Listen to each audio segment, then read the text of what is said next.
तो हाल फिलहाल में आचार्य प्रशांत जी का एक इंटरव्यू था बीबीसी में, और बीबीसी के इंटरव्यूअर ने उससे एक सवाल पूछा। सवाल में ये था कि हिंदू धर्म पतन क्यों हो रहा है। और इसके अलावा इंटरव्यूअर खुद अपने ओपिनियन दे रहा था, एक तरह से जस्टिफाई कर रहा था कुछ ऐसी बातों को जो कि मनुस्मृति को लेके था, या फिर ऋग्वेद के चीज़ों को लेके था, और वर्ण व्यवस्था को लेके था, जो कि जरूरी नहीं था। उनको क्वेश्चन पूछना चाहिए तो आचार्य प्रशांत जवाब देते। लेकिन पहला सवाल ये शुरू हुई कि आपने आईआईटी के बाद आईएम, आईएम के बाद आईएएस, ये इतना स्विचिंग क्यों किया। तो अब आचार्य प्रशांत को जवाब तो उन्होंने कुछ खास दिया नहीं, क्योंकि उनको लगा कि इसका जवाब क्या दें। तो उन्होंने सवाल की कि career is not about career, it is about the search of I, मैं कौन हूँ। और मैं पूछना चाहता हूँ, ठीक है आप जानना चाहते हैं मैं कौन हूँ, और ये सबका हक है, सब जान सकते हैं।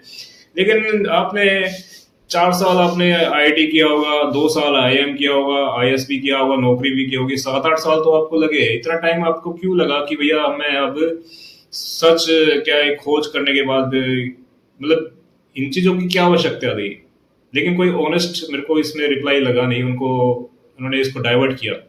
ठीक है, अब फिर उन्होंने पूछा कि ये वेदांत है, ऋग्वेद है, ये फिलोसफी आज के टाइम में कैसे रेलेवेंट है। तो उनका जवाब था कि पुराने टाइम में केवल एक नॉइज होता था, एक शोर, कि भैया कोई लड़ाई लड़ रहा है, कोई अपने भूख के लिए लड़ रहा है, कोई अपने परिवार के लिए लड़ रहा है, या फिर कुछ पैसा कमा रहा है, तो ये नॉइज है। उस नॉइज से को हटाने के लिए, उस चीज को जानने, वास्तविक जानने के लिए, तो कुछ लोगों ने अपनी सर्च की, उन्होंने जानने की कोशिश की, तो वो जानने के बाद वो जवाब दिए जो आज के टाइम में रेलेवेंट है, क्योंकि जो पुरानी नॉइज होती थी वो आज के टाइम भी है।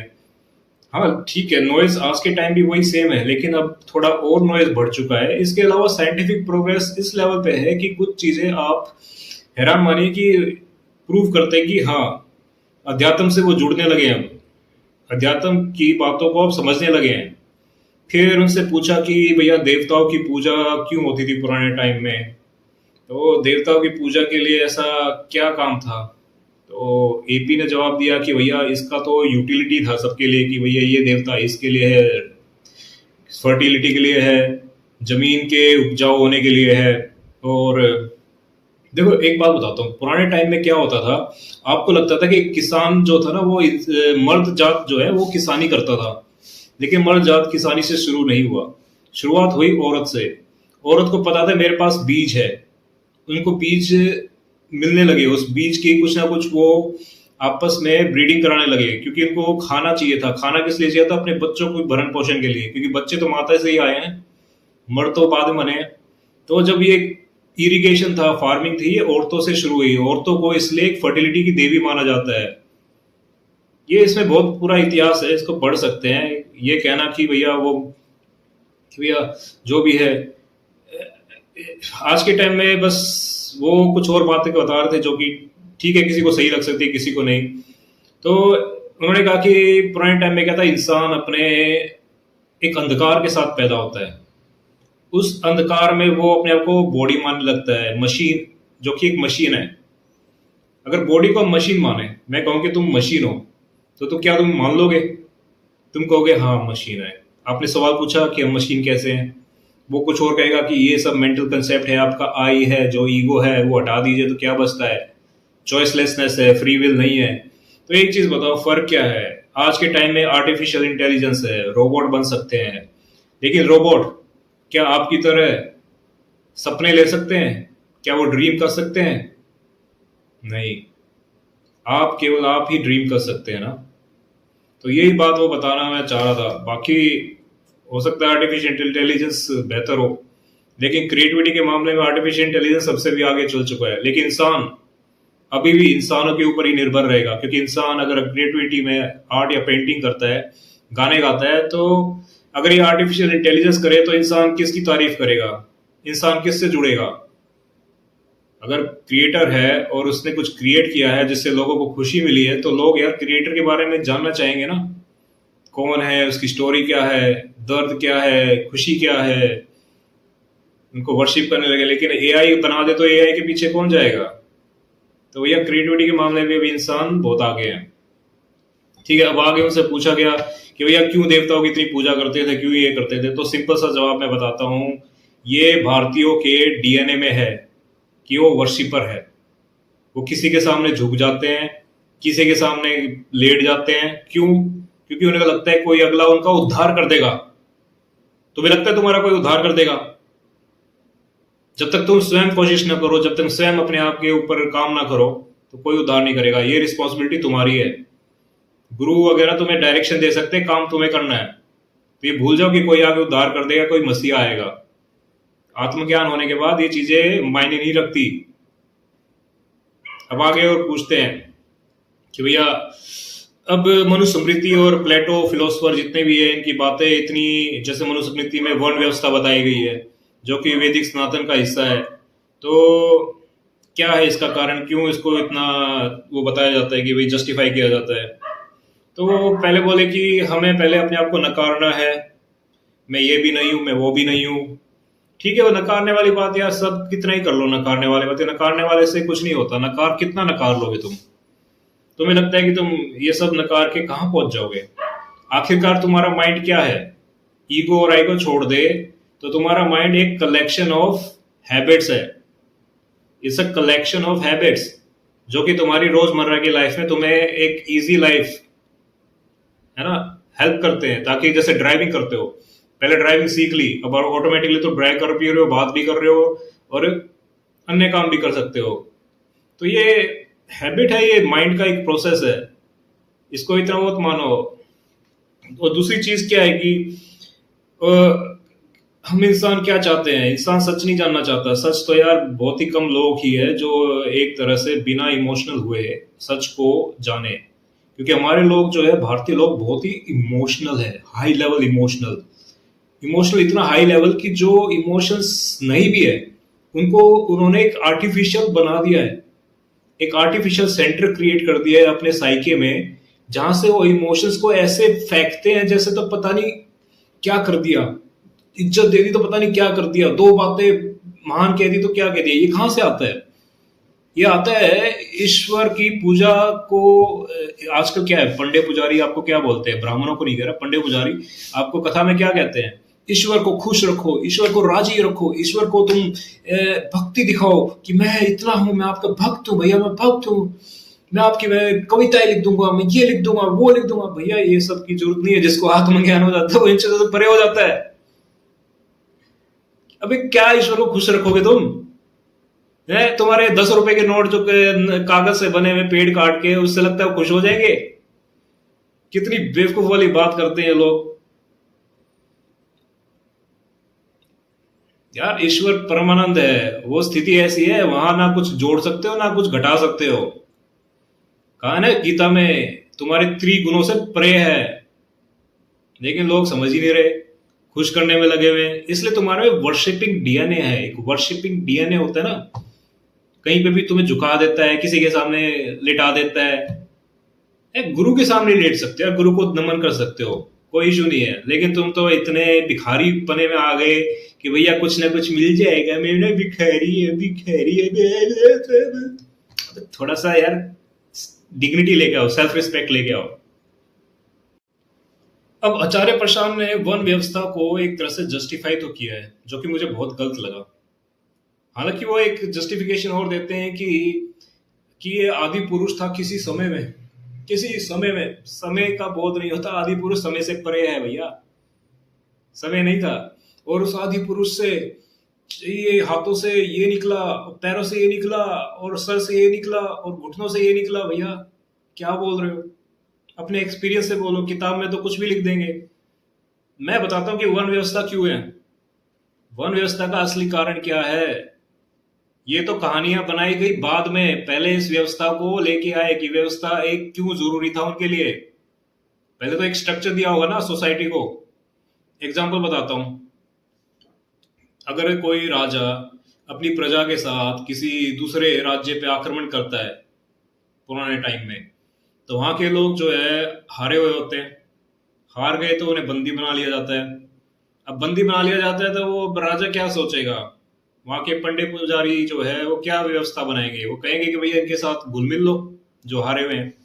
और उनका एक शारीरिक जो शरीर का कलर था वो भी डिफरेंट था, और वो थोड़े गोरे भी है। तो गोरे और कालों में इतना मिक्सअप हो जाएगा, फिर बचेगा क्या? अब जैसे वर्ण व्यवस्था बना दी, पहले बना दी ब्राह्मण, क्षत्रिय, वैश्य और शूद्र। इनको काम वगैरह इनका साफ था। जो हारे हुए लोग थे, जो किसी के अधीन हो गए, उनको शूद्रों में डाल दिया। ठीक है, ये ऐसे नहीं बना कि बस हो गया हो गया। ये बहुत एफिशिएंट सिस्टम है। एफिशिएंसी के मामले में भारतीय बहुत आगे थे। अब मैं एग्जांपल बताता हूँ। अगर क्षत्रिय वर्ग का इंसान जो लड़ने में माहिर है, जो प्रजा की रक्षा कर सकता है, जिसकी जरूरत है, अगर अगर वो वैश्य से शादी कर ले, यानी बिजनेसमैन क्लास से, तो ये कहेगा अगले दिन, उसको बुलावा आएगा कि वे लड़ने चलते हैं।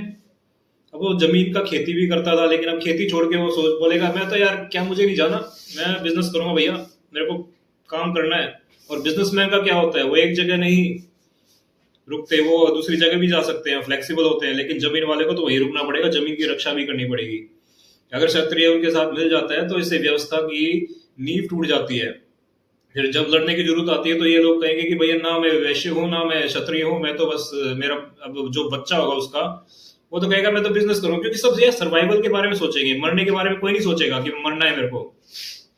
लड़ने के बारे में भी नहीं सोचेगा वो। अब रोमन एम्पायर के बारे में एक एग्जांपल देता हूँ। रोम का लास्ट समय में 5th सेंचुरी बीसी या एडी में 5th सेंचुरी एडी में उनकी उनका सारा एम्पायर ध्वस्त क्यों हो गया था? क्योंकि उनके जो खुद के लोग थे, रोमन असली लोग, वो लड़ने नहीं चाहते थे।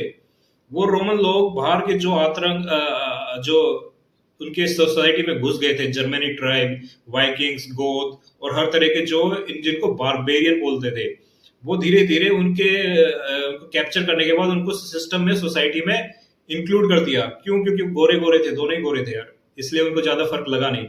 तो वो सिस्टम का हिस्सा बन गया और सिस्टम में ही अंतरजातीय विवाह होने लगा उनके बीच में। अब जो बच्चा होगा वो ये नहीं कहेगा कि मैं रोमन हूँ या मैं बारबेरियन हूँ, वो तो ये बीच में ही रहेगा। तो उनसे लड़ने की उम्मीद नहीं करते। तो रोमन ने क्या किया, अंत में वो जो कैप्चर लोग थे और जो फॉरनर थे, बाहर के लोग, उनको मर्सनरी रखने लगे एज ए सोल्जर। और सोल्जर वो पैसे लेके काम करते थे। तो मर्सनरी बन के पैसे ले लिए और उन्होंने अपना एंजॉय भी किया, सब किया, लेकिन वो लॉयल नहीं थे। राजा भी बहुत ही हरामी था, क्योंकि वो प्लेजर सीकर था, तो वो भी उसको फर्क नहीं पड़ता था। और इन्फ्लेशन भी बहुत ज्यादा बढ़ गया था। तो अंत में जो वहां के खुद के जो कमांडर था उनकी आर्मी का, रोमन एम्पायर, उसी ने लास्ट किंग को खत्म कर दिया और वहां ऑक्यूपाई करके खुद रहने लग गया। तो अगर ये इसमें वर्ण व्यवस्था में इस तरह मिला दिया जाता है एक दूसरे को, फिर भैया कौन लड़ता, कौन करता भैया? राजा कहता तू भाई देख, हम जा रहे हैं और कहीं हम देखेंगे अपना धंधा। तो ये चीज होती थी। तो इतना वो नहीं है कि तुम सोच रहे हो कि भैया कास्ट सिस्टम, पहले कास्ट सिस्टम बनाए इसलिए थे, बाद में कहानियां जोड़ी जाती है। कहने कि अब तुम्हारे आने वाली ऑफस्प्रिंग है, उनको सच्चाई नहीं बताते, सच्चाई की जगह कहानियां बताते हैं। भैया तुम ऐसे थे, भगवान ने तुम्हें ऐसे बनाया है, ईश्वर की वजह से तुम यहाँ अब अच्छे कर्म करोगे तो फिर बन जाओगे। ये सब बेकार की बात है भैया, कोई वर्ण व्यवस्था नहीं है। मेरी किताब पढ़ोगे ना, वर्ण व्यवस्था और धर्म को निस्ता नाबूद कर देगा भैया। सब कुछ आपको क्लियर हो जाएगा। फिर आप ये नहीं है कि हाँ सबके सामने हाथ फेर लिए, जोड़ लिया, फिर नहीं चलेगा वो काम। तो अब असली कारण जानो, हिंदू धर्म का पतन होने का कारण। क्यों लोग छोड़ते जा रहे हैं? छोड़ने मतलब कि एक तरह से अवॉइड ही करते हैं। ऐसा नहीं है कि अपनी आइडेंटिटी बनी हुई है सभी की कि भैया मैं हिंदू हूँ, मैं सनातनी हूँ, तो होनी चाहिए उसमें। लेकिन सनातन में आत्मज्ञान को छोड़ के, जो आचार्य प्रशांत बताते हैं आत्मज्ञान ही है वो। मैं उनको नकार नहीं रहा, उनको मैं ये नहीं कर रहा, क्रिटिसाइज कर रहा हूँ। वो जो चीज बता रहे सही बता रहे, मैं बस एक बेहतर उत्तर देने की कोशिश करता हूँ। तो सनातन धर्म में क्या है ना कि अज्ञानता है। किस वजह से? पंडे पुजारी की वजह से, जो ये कहानियां सुनाते हैं। कहानियां कब तक सुनोगे भैया? कहानियां कब तक सुनोगे? चलो मैंने एक रामायण सुना दी, है ना, और आपने सुन लिया, आपको अच्छा लगा, मजा आ गया, एंटरटेनमेंट हो गया भैया, हाँ थोड़ा बहुत मॉरलिटी मिल गया, वैल्यू मिल गया, ठीक है, और भक्ति भी हो गई। लेकिन अब कुछ ऐसे आएंगे, वो बोलेंगे ये बताओ राम जी पिछले जन्म में क्या थे और रावण क्या था पिछले जन्म में। फिर वो एक और कहानी बनाने पड़ती है। क्यों? जवाब तो देना पड़ेगा। अगर जवाब नहीं दिया तो कहेगा है तुम्हें क्या पता, कोई और आएगा वो सुनाएगा। तो पंडे पुजारी क्या करते थे, वो और कहानियां सुनाने लगते थे। फिर उस कहानी की और कहानियां सुनाने लगते थे। फिर कहानियों से देवी देवता इतने बन गए। मैंने पिछले वीडियो में बताया कि कैसे कहानियों के द्वारा ऐसी देवी देवता बनाए जाते हैं, एक लोक कथाएं जोड़ी जाती है और एक एक भक्ति की कहानी सुनाई जाती है झूठी मूठी, जिसमें वो भक्त कह रहा होता है मुझे इस देवता से मिलना है, मैं इस मंदिर में जाके ही मेरी कामना पूरी होगी, और रोता रहता है ये रोना धोना रंडी रोना इन्होंने ही बना रखा है। तो समझ गए। तो सनातन धर्म इसलिए पता हो रहा है कि कथाएं में तुम्हें बताया जा रहा है कि ईश्वर को खुश रखना है, ईश्वर को हर तरह से खुश रखो। भैया पहले ईश्वर को जान लो, भैया जानने से खुशी मिलेगी, वही काफी है। जानना कर शुरू कर दो, ये नहीं कि भैया वहां कुछ चढ़ावा दे रहे हो फिर कुछ बोल रहे हो। भिखारी हो तुम यार, भिखारी, कुछ नहीं है तुम्हारा लेवल। वो कायनात ईश्वर जो है वो भिखारियों की कोई वैल्यू नहीं करती। अब कुछ बातें मैं कह सकता हूँ जो बुरी लग सकती है, कि जैसे कि हमारे कश्मीरी पंडित थे, इनका काम था समाज में ये बड़े वो शैविक शिव जी की आराधना करने वाले और उन पे किताबें लिखने वाले, कविताएं लिखने वाले, उनकी तारीफ करने वाले, और फिर अद्वैत वेद की फिलोसफी बड़ी झाड़ते। तो एक तरह से स्कॉलर बन गए थे ये वहां पे कश्मीर में रहते हुए। कश्मीर में रहने के कारण इनको बड़ा ही एक अद्भुत एक आनंद मिलता था फिलोसफी करने में, ये सब करने में। लेकिन क्या था कि वो रियलिटी से कटने लगे। उनको लगा कि ईश्वर को, देवी देवताओं को खुश रखो। यही होता है ना कश्मीर में, हर तरह के देवी देवता है उनको खुश रखने में लगे हुए, उनकी पालकी निकाल रहे हैं, उनका ये कर रहे हैं। कर लो, मुझे कोई दिक्कत नहीं, करो बिल्कुल करो। लेकिन एक चीज से तुम अनजान रह गए, वो है एग्जिस्टेंशियल लेवल पे रियलिटी को। तो हुआ क्या कि पहले पुराने टाइम में गुरु गोविंद सिंह थे, ठीक है। गुरु गोविंद सिंह से जब ये कश्मीरी पंडित के ऊपर अत्याचार हो रहे थे, उनको कन्वर्ट कराया जा रहा था औरंगजेब द्वारा, तो फिर वो गुरु गोविंद सिंह के पास गए थे। कुछ हरदयाल वगैरह था उनका लीडर, और 500 लोगों की टोली वहां गए थे। तो गुरु गोविंद सिंह जी हमारे बड़े पूजनीय है, उनकी मैं वो है कि उनको तो मैं पूजनीय मानता हूँ। तो उन्होंने अपना बलिदान दिया था उनके लिए। उन्होंने ये कहा था कश्मीरी पंडितों से कि जाके बोलो औरंगजेब को कि हमारा गुरु जो है गुरु गोविंद सिंह, वो पहले अगर कन्वर्ट होता है तो हम कन्वर्ट होंगे, अगर वो कन्वर्ट हो जाता है तो हम कन्वर्ट हो गए। तो औरंगजेब को लगा कि ठीक है, बड़ी अच्छी बात है। तो ये शर्त मान ली उन्होंने, शर्त मान ली। तो गुरु गोविंद सिंह को बुलाया गया। क्योंकि गुरु गोविंद सिंह से कोई एक गुरु गोविंद सिंह ने ये पूछा था अपने उससे लोगों से कि भैया सबसे उत्तम आत्मा कौन है, जो जिसको थोड़ा सा सेक्रीफाइस करना पड़ेगा, थोड़ा नहीं बिल्कुल ही करना पड़ेगा, क्योंकि पता था कि भाई औरंगजेब क्या करेगा। तो उनका बेटा जो था गुरु तेग बहादुर, वही बोले कि आप जो है आप ही सबसे उच्च आत्मा है, आप ही। तो बोला ठीक है, वो चले गए। और वहां पे उनके साथ जो बर्बरता की गई वो रियलिटी है भैया, वो रियलिटी है। वो बर्बरता करने पे आते हैं तो कुछ सोचते नहीं है, वो नहीं सोचेंगे, क्योंकि उनको लाइसेंस मिल चुका है, लाइसेंस दे दिया ऊपर वाले ने, वो अपने ही से लाइसेंस लेके बैठे हैं। वो भी खुश करने में लगे हुए हैं, हमें भी खुश करना है, उनको खुश करना है। तो क्योंकि उन्हें पाप बहुत कर लिए जीवन में, अब पाप तो बता नहीं सकते, नर्क मिल जाएगा, जन्नत मिल जाएगा, वो जन्नत मिल जाएगा, तो वो छुपाने के लिए वो कुछ ईश्वर को खुश करने में लगे रहते हैं। फिर गुरु गोविंद सिंह को उन्हें बलिदान तो दे दिया, लेकिन कश्मीरी पंडित ने क्या सीखा उनसे? वो तो युद्ध में कभी शामिल हुए गुरु गोविंद के साथ, कि उनके साथ लड़े हो, उनके साथ शामिल हुए हो, है ना, पाप के खिलाफ नहीं किया। फिर अब उन्होंने ये भी नहीं सीखा कि कुछ हथियार चलाना सीख ले, कुछ हम गुरु गोविंद सिंह करेगा तो रहे तो हथियार तो चलाना सीखते, कृपान रखते, कुछ तो रखते नहीं। उन्होंने तो भाई वही झाड़ना था फिलोसफी, जैसे हमारे आचार्य प्रशांत जी फिलोसफी झाड़ रहे हैं। अब फिर क्या हुआ 1990 में, इतने लाखों में पलायन हो गए। पलायन कितने हुए? 3 से 4 लाख, 4 से 5 लाख, कोई मतलब 3 लाख से ऊपर ही था। और पलायन करने वाले कौन थे, उनको भगाने वाले कौन थे? जो मिलिटेंट्स थे, जो पाकिस्तान से आए थे, वो कितने थे? तो वो तो केवल 5,000 बताते हैं, मैक्सिमम 5-6 हजार लगा ले। अब कहाँ 3 लाख, कहाँ 5,000? लड़ने की तो थोड़ी सी हिम्मत होती अगर फिलोसफी ना झाड़ते, क्योंकि तुम स्कॉलर थे, तो तुम्हें लगा कि भाई कोई देवी देवता आएगा हमें बचाएगा, हम तो इतनी तारीफ करते हैं, इतनी कविताएं लिखते हैं, इतना वो लिखते हैं। तो अंत में क्या हुआ, उनको वहां से पलायन करना पड़ा, लड़ने के लायक नहीं थे। फिर आके वो अपना रोते हैं, हमारे साथ ये किया, हमारे साथ वो किया। उस वक्त तो उनसे मदद ले ली थी, आप सरकार से मदद ले लेने की, तो सरकार ने किया क्या, ठेंगा कर लो जो तुम्हें करना है। अभी सरकार में जाके डंडा दे देते कि जो हमें हथियार दो, लड़ेंगे हम। रखते ना, कुछ तो रखते। औरतें बच्चों को छोड़ देते भैया, औरतें बच्चों को वहां पे दूर अपने रिश्तेदारों के घर में छोड़ देते। तो यार ठीक है, जैसे भी है, जो भी हुआ है, हर चीज को इतना फिलोसफिकल लेवल पे मत ले जाओ कि एग्जिस्टेंस से डिस्कनेक्ट हो जाओ। रियलिटी को समझो और जानो। आज के लिए इतना ही। लाइक और सब्सक्राइब जरूर कर देना। ऐसी बात कोई नहीं बताएगा तुम्हें।